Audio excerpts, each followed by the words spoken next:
Okay, Emily Wilde's Encyclopedia of Faeries.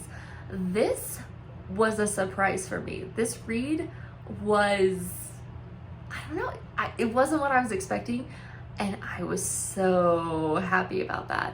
So when I pick up fairy books, especially right now, I'm a little bit leery because I'm like, is this gonna be ACOTAR? I am not Sarah J. Maas's target demographic, right? Well, I guess technically I am, but no. It's not for me. If it's for you, that's great. It's just not for me. This was for me. I'm gonna give you the adult content up front because that's what you're here for, right? And if you want to listen to me talk afterwards, that's great. Awesome.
So as you can see, this book, I mean, as far as language goes, I'm gonna say that this is a low moderate. It really did not have a whole lot. I mean, if it's not low moderate, it's mild, honestly, because, and I don't know if people count bloody as a swear word. They kind of use it like one over in the UK, so I kind of just, I count it in there, but it's kind, I feel like it's one of those words that kind of fits in with like piss or prick or something like that, where it's like, it's not a swear word, but people use it like one. So, and like the meaning is definitely a bit more crass, a little bit more vulgar. So I'm just gonna kind of count it as a swear word, and you can decide for yourself whether or not it is. Now, for frightening or intense, this is one of the things I loved about this book, right? Fae are supposed to be just devious little, I don't have the right word for it, but they're just supposed to be the worst, right? They're conniving, they're wicked little brats, and I love it. I live for it. I think that makes it so much fun, and I love too that they have this like chaotic streak through them, right? There's lots of disturbing kind of imagery in this book. So like there's a changeling in the book, and the changeling really causes a lot of creepy moments, and the house it inhabits, it basically makes it like a haunted house, and I was living for it. I was there for the creepy factor, right? So there's lots of kind of intense scenes, but even so, I don't think I would rank it above a moderate. It's definitely not going into like a horror book realm, right? The purpose of the book isn't necessarily to scare you, it's just to disturb you a little bit. It's to put you a little bit on your toes. And I thought that the author did that really well.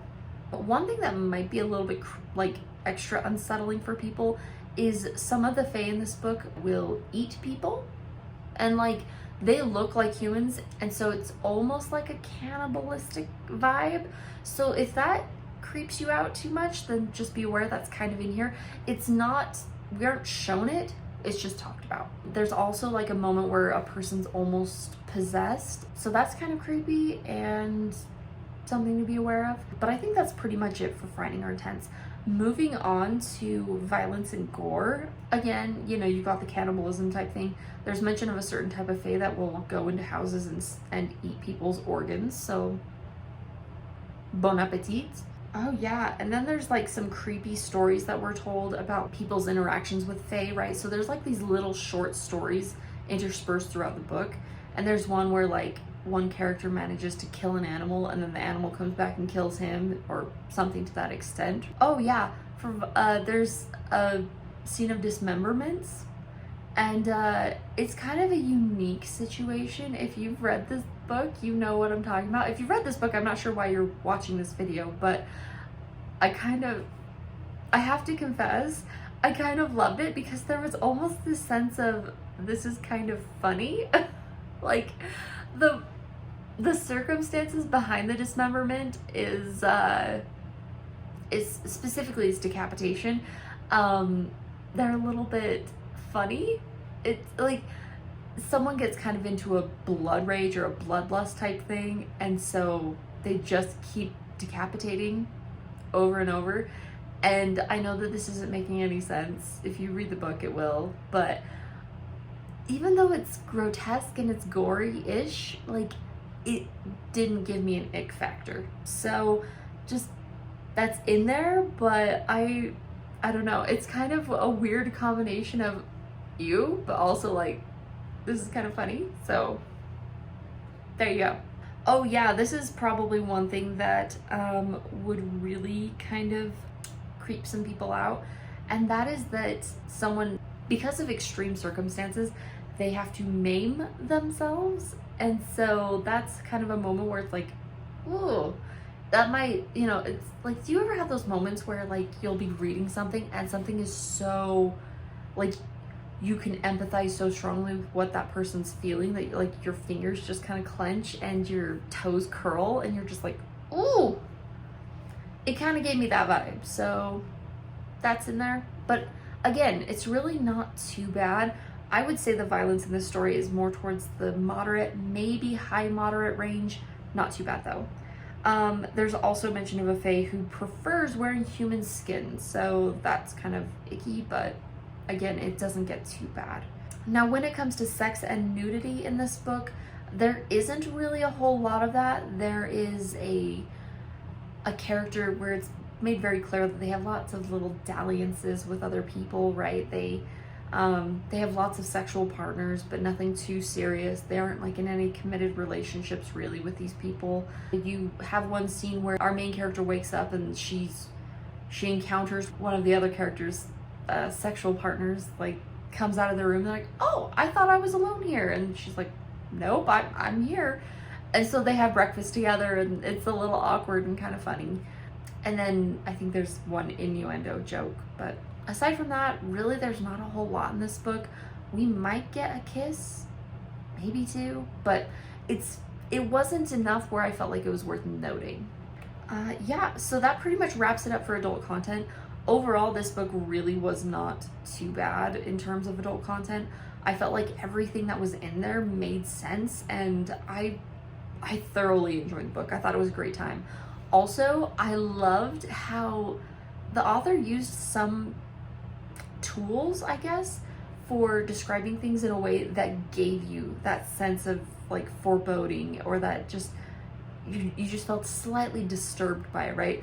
When the people from this town were talking about fae, so they talk about like the common fae, and then they talk about the tall ones.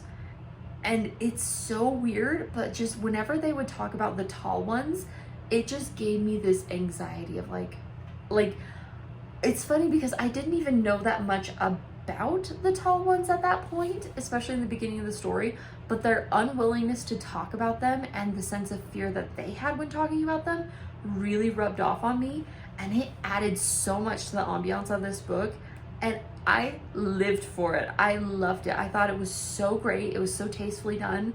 I can't recommend this enough.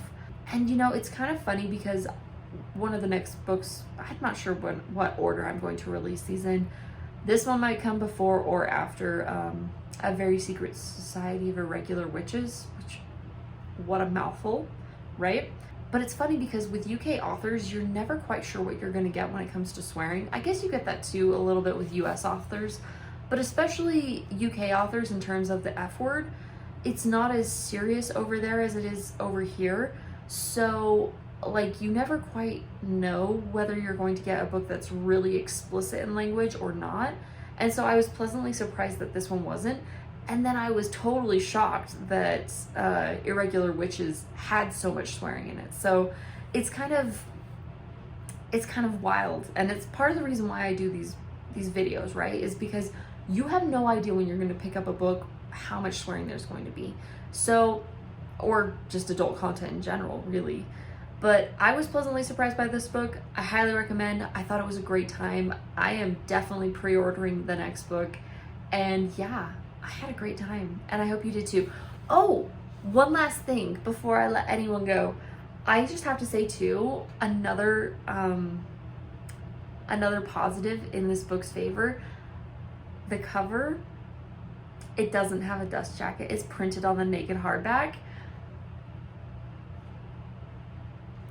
I love it. I hate dust jackets. Honestly, I'm so tempted to just take all those off and get rid of them because I hate dust jackets. I think they're useless. I don't think that's a hot take, but it's how I feel. So, if you tune in some other time and the dust jackets are gone, don't be surprised. Although, not on Dune. I'm not taking, that's Tress. I'm not taking Dunes off because it's pretty. But the other ones I'm kind of like, meh. So, anyways, I hope you pick this book up, and if you do, I can guarantee you will have some happy reading.